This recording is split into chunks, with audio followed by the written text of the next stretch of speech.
Hi guys, welcome to the interesting video on Wild Rift. Sarah back with a Jarvan commentary guide.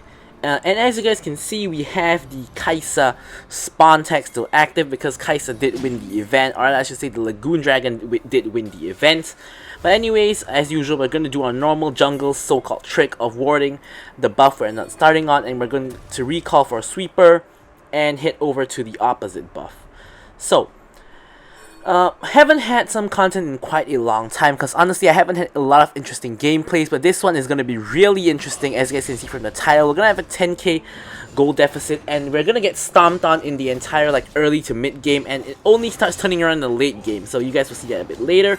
So first up, I'm going to be making a ton of mistakes in this game, mostly because I'm actually first timing Jarvan in ranked, because I got auto-filled to jungle, and jungle is actually like my third choice.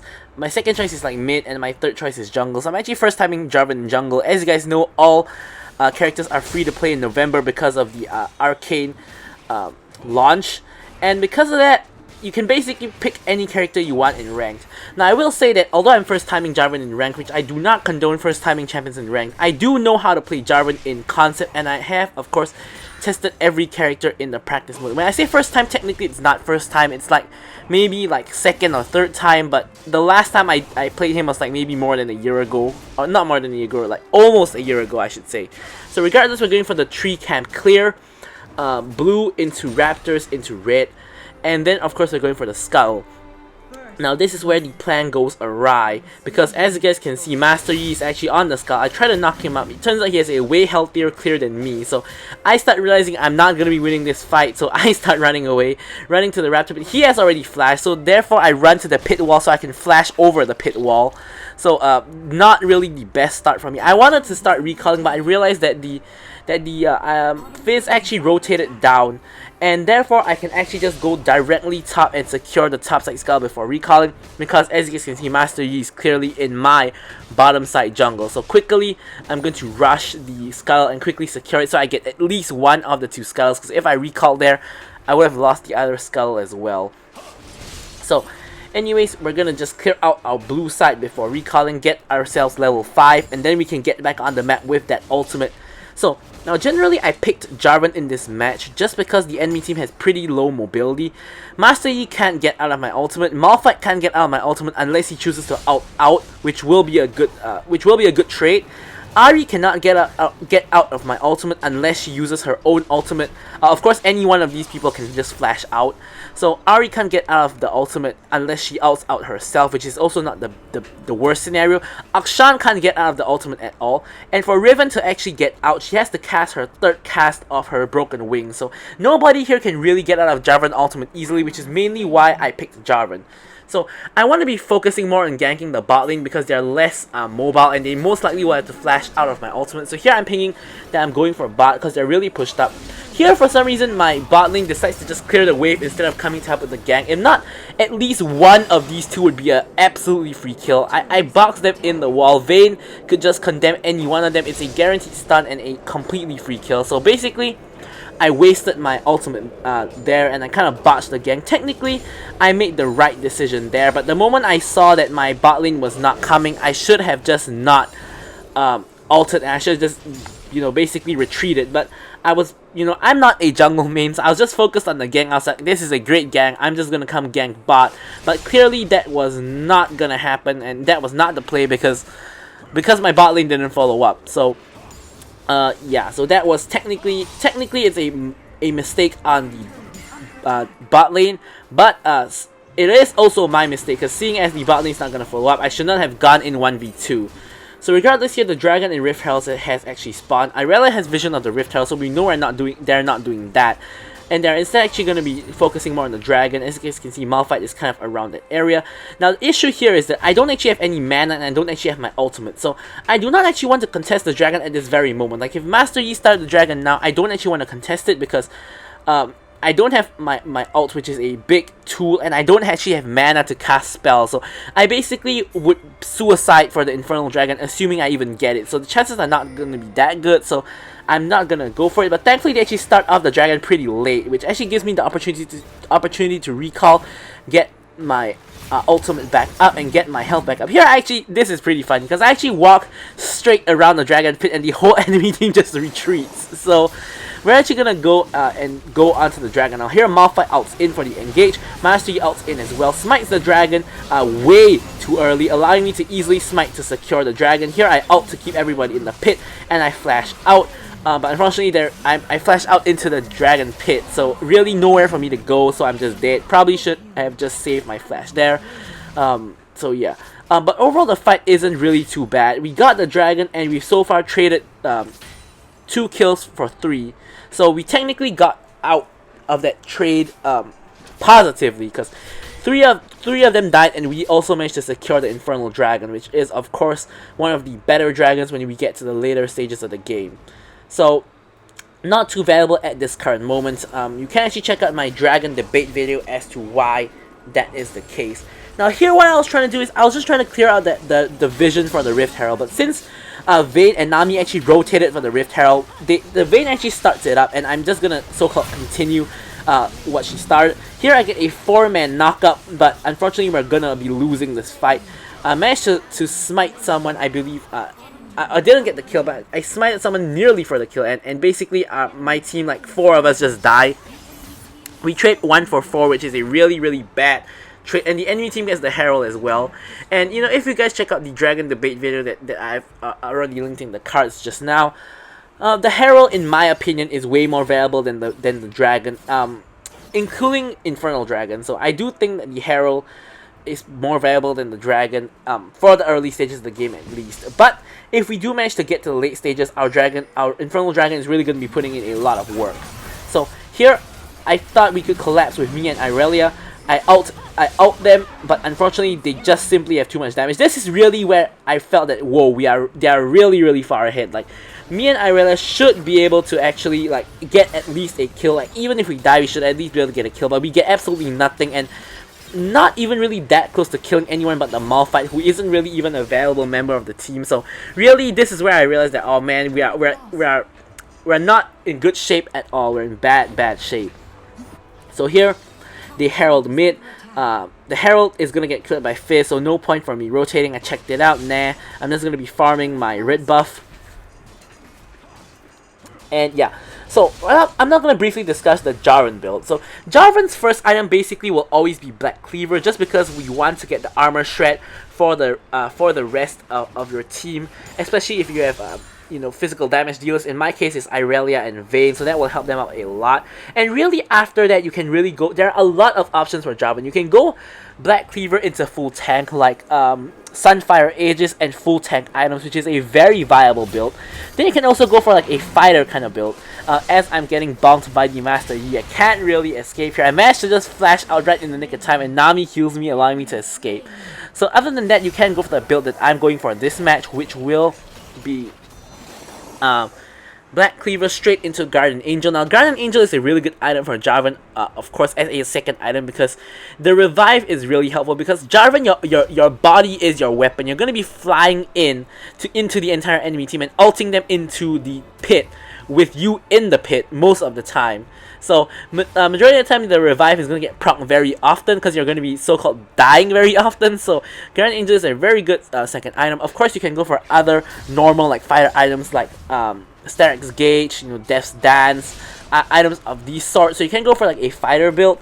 In this game, I actually went for the Guardian Angel second item. Third item, Starrick's Gauge. And fourth item, I was actually building towards the Sunfire Aegis, because I wanted to go a little bit more tanky.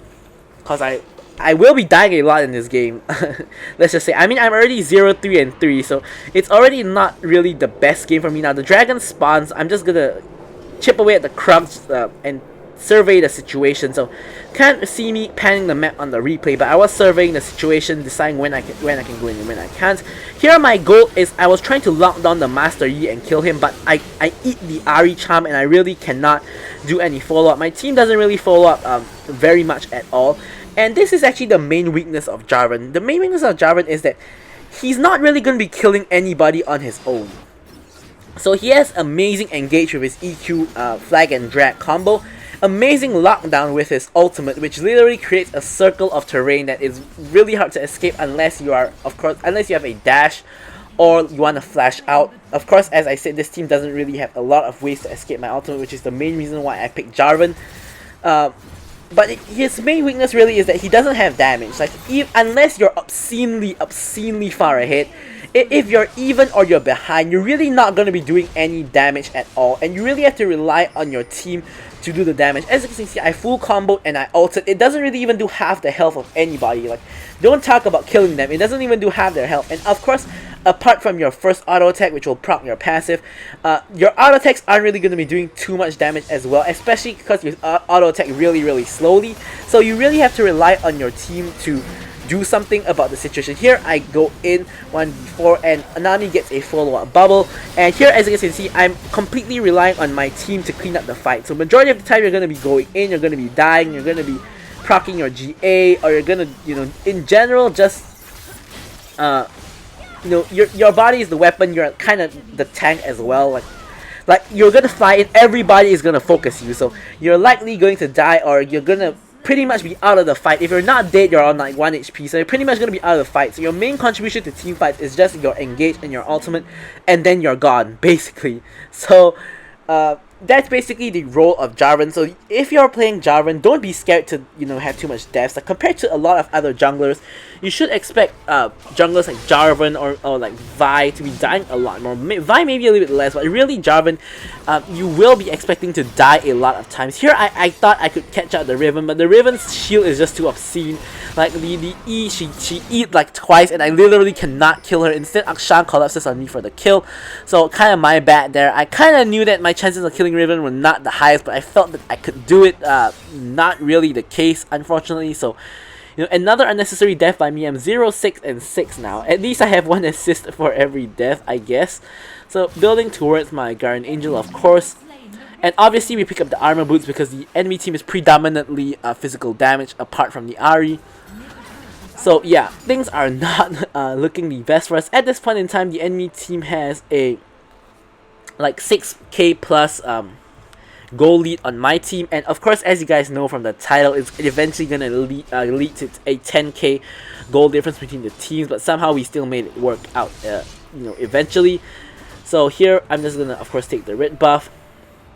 Honestly, the Vayne is not doing too bad, given the circumstances, I guess. Fizz, of course, is probably our best chance. Here, our team's getting chased now. So here what I do is I ult the enemy team, and then I use my flag and drag combo to get out of my ult. So I trap them all inside. Unfortunately, it had a little bit less of an impact because Malphite decided to ult out and onto my team. So my team sort of was CC'd in Malphite out, which allowed them to catch up again. But that was the main idea, is that that's actually a combo you can do, which is to ult first before you use your EQ combo, so that you can actually get out of your own ultimate and just trap them in. Mainly it's like when you're chasing them, or if you're like very low on HP, you just want to trap someone in your ult and get out. So yeah, as I said, the Vayne actually is not doing too bad, but I do it's not that I didn't want to give her the red buff, it's just that I think that her build is horrible. She has this is probably the default Vayne build. She has gone for Blade of the Rune King into Wit's End, which is a fine Vayne build if you're going against a heavy AP team. But the problem here is that our main biggest threat is the super duper fat Master Yi, and he's actually gone for the Wit's End, which doesn't really make sense. So Ahri is of course not doing the worst, but I don't really think that this build makes too much sense personally. So I don't really have the most confidence in the Riven. And if you guys look at the enemy team's KDA, like the entire team literally is doing well. Like literally all of us are just hard losing to their entire team. Good news is that I did pick up my first kill, and I do have my Guardian Angel completed. So finally, I guess. So now that we have our Guardian Angel completed, we have this 2-item power spike is probably like one of the biggest 2-item power spikes Jarvan will get, because the GA really gives you so much value here. They're obviously doing the Mountain Dragon. I don't really care about the Mountain Dragon. I think the Mountain Dragon is the least important dragon, and I'm really here more just in case the two teams get into a fight. Especially since Irelia isn't here, we're kind of just stalling for time. The enemy team decides to, instead of rushing the dragon, decides to just let Malphite tank the dragon and try to engage on us, which isn't really the best move they could do. If I were them, I would just have rushed the dragon. Here Akshan tries some sort of weird flank, and because of that he has to flash out. Now Riven comes in for an actual very good flank. Here Irelia goes in, gets the kill on the Riven. I lock down the Akshan because we of course want to eliminate the Akshan as soon as possible so he can't revive his teammates.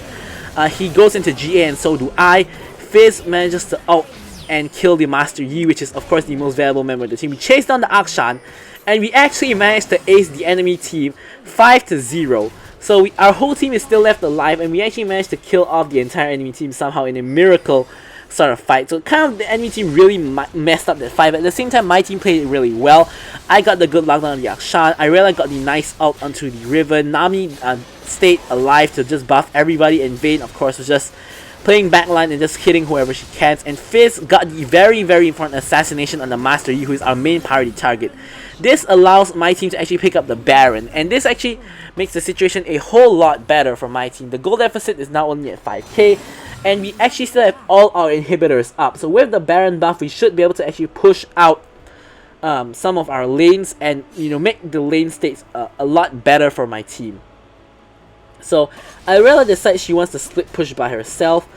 As she's been doing this entire game. Like one of the main issues we have this entire game is that Irelia is not really the best split pusher. If she was like a Jax or Camille, I would or Fiora, I would understand. But this Irelia is playing Irelia as if she was like a Fiora, a Jax, or a Camille, just split pushing permanently and just not joining us for team fights. As you guys have seen throughout the video, like at least a couple of times, I have actually shown it quite obviously. Here we get a very important cooldown, which is Ahri's stasis. If you guys take a look at the enemy team's items now, Ahri is the only one with stasis. So everybody else either has yet to upgrade their enchant or has something else. So here we also managed to force the flash out of the Master Yi. Now you have to understand that Fizz is very fed now, and me with either Irelia or Vayne is enough threat to 2v1 anybody, and Fizz can like basically kill anybody as long as he has ult. Of course he didn't have ult there, but Master Yi just panic flash. So we got actually two very important cooldowns: Master Yi's flash, who is their main carry at the moment, and Ahri's stasis. So now nobody can stasis Fizz ult anymore, and Master Yi doesn't have a flash to either engage or run away. So this is of course very important for our next fight, and all these are crucial. Despite having like no kills or anything, these cooldowns are crucial. And whereas on my side, basically everybody has their summoners up. Of course Vayne is getting chased down by the Akshan now, so she kind of used her summoners, as I've just mentioned that she dies unfortunately. So yeah, the team should pretty much just stuck together and tried to go for the mid lane tower, but kind of screwed up there. So here, as you guys know, Fizz ult comes up before Ahri stasis, so Fizz manages to ult the Ahri and kill her. Here I trap the two enemies inside and I actually die, but I was hoping that they could trade a kill onto the Master Yi. Like I fully knew I was dying there, but I thought that Fizz could be able to trade a kill onto the Master Yi, and he nearly did. But unfortunately, instead, Master Yi actually gets all of us basically. So all three of us die, and worst case scenario, which is Ahri has been revived by Akshan. So my whole team has been aced, and the whole enemy team is up at the moment. So now here is almost where you see like the 10k gold deficit. As you guys can see, we're at 59k and they are about to hit 69k. So yeah, they pick up our inhibitor, and here is our 10k gold deficit, where it's pretty bad. We're 18 minutes into the game, which is pretty late game already. I only have 2 items and I'm only building towards my 3rd item. Of course I don't have a lot of gold. So and the rest of my team kind of in similar shape. Fizz of course is doing the best, going for full one shot with the Lich Bane, the Void Staff, and the Rabadons, which is of course the optimal build for Fizz. Vayne still has that Wit's End, which I think is still very questionable, but the rest of the players are all building fine. So yeah. So here we have the Elder Dragon, of course, which we have to contest. You always have to contest Elder Dragon. You can never give away Elder Dragon for free, because if you give Elder Dragon for free, basically you're conceding that you're going to be losing every 5-on-5 team fight from now on. Of course, barring like some unexpected event like a 5-man Malphite out that will, you know, destroy the enemy team, or some big wombo combo. But basically, in a fair like 5-on-5 team fight, as long as you have the Elder Dragon and you're not obscenely behind, you should be able to pretty handily win the fight. So especially since we're behind, we can't be giving the enemy team the Elder Dragon. Here I'm going for the same play, which is just ulting the Master Yi. Here Fizz ult actually goes onto Riven, which is not the best target. Here I get the Master Yi, which is the most important part of this. I hover away, but I'm still staying in range to EQ somebody in case you know, they just need my knockup. As I said, I'm willing to sacrifice my life for a good engage or to trade onto anybody else in the enemy team. I'm literally willing to trade my life for anybody else on the enemy team except maybe the Malphite. And I stand my GA as well, so really not much of an issue here. So here we get the Malphite's GA. For the record, I think building GA on Malphite is not a very good idea because he doesn't really benefit from GA as much as other people. So here we get the kill onto the Malphite. Riven and Akshan coming in hot for me and Irelia, but we both managed to escape without any issues. And yeah, we just have to hold on the fort. It's only 2 people up per side. Ahri is actually up for their side, but she's split pushing on our top lane. And yeah, so the situation is still horrible for my team. We're actually still we actually have like a 12k gold deficit now. So yeah, it isn't really looking the best for my team even still. So here we're still looking at the Elder Dragon. Like, we have to pay attention to the Elder Dragon. Here Nami wards the Elder, so we know when they have started it at least. So of course, when they start the Elder Dragon, we have to run there as fast as possible. Of course, by this point, they can actually burst the Elder Dragon, so we ideally should be somewhere near the area so we can at least contest. So here, we actually suspected they're doing Baron instead of Elder Dragon, like just as a, like, you know, a bait and switch kind of thing, where we think they're doing Elder, but they're actually doing Baron. Turns out they are not. I'm gonna actually secure the skull so we actually get the vision over the Baron area, so we can actually sort of know when they're actually doing the Baron itself. Here I'm just gonna farm Irelia, going for my red buff. Not really too much of an issue for me. I can of course give her the red buff. She's doing relatively well, 7 and 8. So here of course we can see them doing the Elder Dragon. They have cleared out our ward, but we still managed to maintain Vision of the Dragon. Here I ult in and of course go for the steal on the Elder Dragon. With my ult and my smite combo, it does enough damage to burst the dragon. Here Riven of course goes over the wall and goes for me and the Fizz. Here she realized she's in trouble, she proto belts away, and in the meantime the rest of my team is actually destroying them, mostly the Irelia, who does of course have my red buff, so she's putting in the work, and we actually managed to 5-0 them again. So with the blue buff, I'm regenning back up my health. I'm not gonna recall because here we can end the game. Now a lot of mistakes that a player makes is when they can end the game, they just recall and they basically end up throwing the game because of that. Here only the Ahri is alive. We didn't actually 5-0 them. We didn't ace them. Here the Ahri is actually alive, and I just want to engage on her and, you know, let my team kill her. So here Fizz goes in, I go in, and pretty much secure the kill onto the Ahri with my flag and drag. I of course sacrifice my GA, but that doesn't matter because now there's no resistance to us ending the game. So I put down my flag, everybody gets increased attack speed, and boom, that is the end of the game. An amazing comeback from, you know, a more than 10k goal deficit. So of course my KDA didn't really do the best. I think majority of the plays I did was mostly good. As you guys can see, we you know, in terms of actual stats, we tanked the most in the game. But, you know, with that out of the way, guys, thank you guys for watching the video, and goodbye.